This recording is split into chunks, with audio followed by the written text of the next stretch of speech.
Hello दोस्तों, कैसे हैं आप सब। दोस्तों, आज के वीडियो हम बात करने वाले हैं कि कोई भी रिकवरी एजेंट आपके घर पे या आपके दुकान पे कहीं पे भी पहुंच जाता है बिना आपका परमिशन लिए, तो डायरेक्ट उससे मांगिए विजिटिंग लेटर और आईडी कार्ड।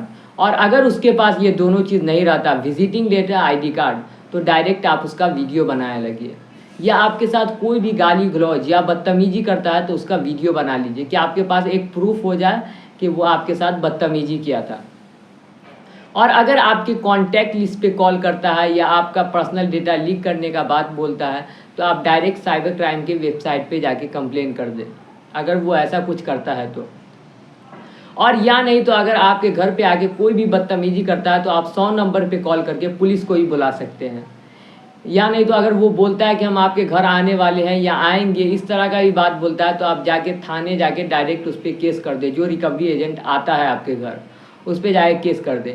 और अगर थाना का कोई आदमी नहीं मानता है कि नहीं आपका लोन बाकी है, आपको तो लोन भरना ही होगा, आप केस क्यों कर रहे हैं, इस तरह कोई बात बोलता है, तो वहाँ के कोई बड़े अफसर से जाके मिलिए, एसपी या डीएसपी से जाके मिलिए, उसको बोलिए कि ऐसे ऐसे मेरा एफआईआर नहीं लिखा गया है, आप मेरी बात सुनिए। अगर वो भी आपका बात नहीं सुनते हैं तो आप जाके कोर्ट केस कर सकते हैं। कोर्ट केस करिएगा तो वो कोर्ट ज़रूर बोलेगा कि एफआईआर लिखने के लिए आपका, कि आपके साथ ऐसे ऐसे प्रॉब्लम हुआ है। और ये सब करने के बाद भी अगर रिकवरी एजेंट नहीं मानता है तो आप डायरेक्ट आरबीआई को कंप्लेन करें।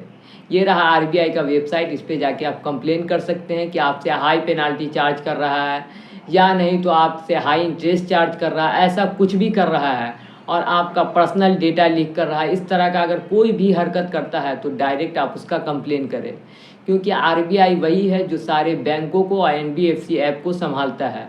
अब वो आरबीआई का सबका एक रूल है कि उसको मेंटेन करके रखना पड़ता है, सारे एनबीएफसी ऐप को और बैंक को। लेकिन ये सब रूल तोड़ते हैं, और जो रूल तोड़ेगा तो उसका लाइसेंस कैंसिल होगा, उस पर बैन लगेगा। तो इसी वजह से आप लोग के साथ कोई भी एनबीएफसी ऐप अगर ऐसा करता है या बैंक ऐसा करता है, तो आप डायरेक्ट आरबीआई को कंप्लेन करें और उससे डरे नहीं, क्योंकि आप अकेले का लोन नहीं लिए हुए हैं। बहुत सारा आदमी इंडिया में है जो लोन ले रखा है और उसके साथ कोई प्रॉब्लम है, उस कारण से वो पेमेंट नहीं कर पा रहा है। और आपको कोई भी धमकी मिल रहा है कि आपके घर पुलिस भेजा जाएगा, आप क्या आते हैं, आप पे सेक्शन 420 लगेगा, इस तरह का कोई भी धमकी देता है, तो आपको डरने का बिल्कुल भी ज़रूरत नहीं है। क्योंकि पुलिस है लॉ एंड ऑर्डर मेंटेन करने के लिए। पुलिस लोन वसूलने के लिए नहीं है, पुलिस को लोन वसूलने के लिए नहीं रखा गया, वो सरकार के लिए काम करता है।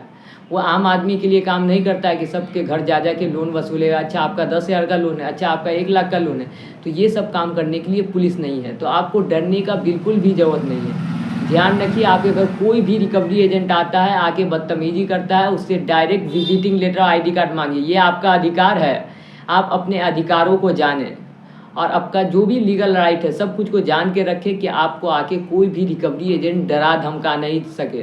क्योंकि नॉलेज की कमी की ही वजह से रिकवरी एजेंट आता है और डराता है, धमकाता है। आदमी को उतना आइडिया नहीं होता है कि उसका क्या अधिकार है, ये सब चीज़ नहीं जानता है, तो उसको आके डराता है, बोलता है कि क्या आपको मारेंगे, घर से उठा लेंगे, इस तरह का भी धमकी देता है। आपके घर परिवार सबको कॉल करता है कि ये आदमी 1 लाख का लोन लिया, 50,000 का। ऐसा उसके पास कोई भी अधिकार नहीं है कि आपके घर वाले को कॉल करे, आपके फैमिली मेम्बर को कॉल करके वो ऐसे बोले कि आप लोन लिए हुए हैं। ये इलीगल है, एकदम गलत बात है। ये आपका पर्सनल डेटा लीक नहीं कर सकता वो।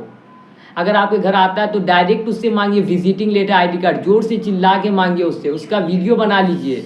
आप डायरेक्ट ऐसा कर सकते हैं, आपको डराने का बिल्कुल भी ज़रूरत नहीं है। समझ गए?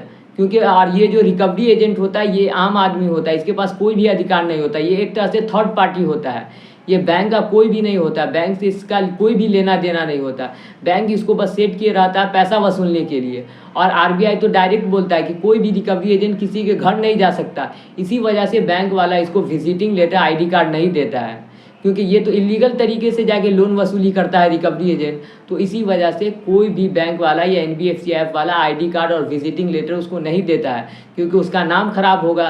क्योंकि रिकवरी एजेंट के पास कोई भी दिमाग नहीं होता, घर पे जाए गाली गलौज कर लेता है, बदतमीजी कर लेता है, तो कोई भी आदमी उसका वीडियो बना लेगा और पता चल जाएगा कि ये इस NBFC ऐप से है या इस बैंक से है, तो उसका नाम खराब होगा।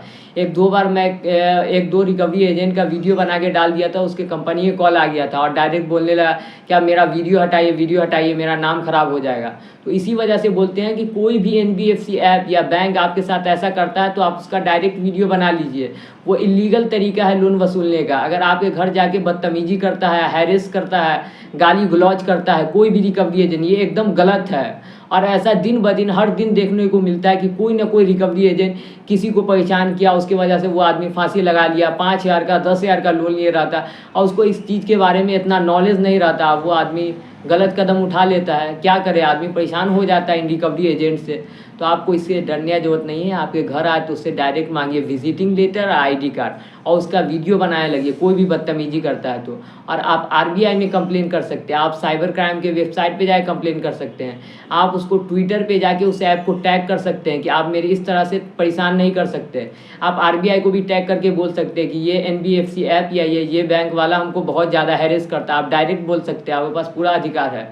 अगर आपकी कोई भी गलती नहीं है, क्योंकि आप वैसे भी अगर कोई आदमी किसी दिक्कत की वजह से लोन नहीं दे पा रहा है तो इसमें कोई भी दिक्कत वाली बात नहीं है कि अगर आपके साथ कोई भी प्रॉब्लम है, किसी रीज़न के कारण आप पेमेंट नहीं कर पा रहे तो कोई भी प्रॉब्लम नहीं है। आराम से आप चाहे 5 लोन लिए हैं चाहे 10 लोन लिए हुए हैं, तो इस बात से आप डरिए मत। और जब आपको पैसा हो जाए तो आप उसका पेमेंट कर दीजिए। तो ये सब बातें आपको समझ में आ गई तो मेरा चैनल सब्सक्राइब कर दीजिए और नोटिफिकेशन ऑन कर लीजिए। और इसी तरह का वीडियो देखने के लिए नोटिफिकेशन ज़रूर ऑन कर लीजिए। और कोई भी दिक्कत हो तो आप कमेंट सेक्शन में ज़रूर पूछ सकते हैं। कुछ भी दिक्कत हो, आपका प्रॉब्लम हो, आप कमेंट सेक्शन में पूछिए। तो बाय दोस्तों।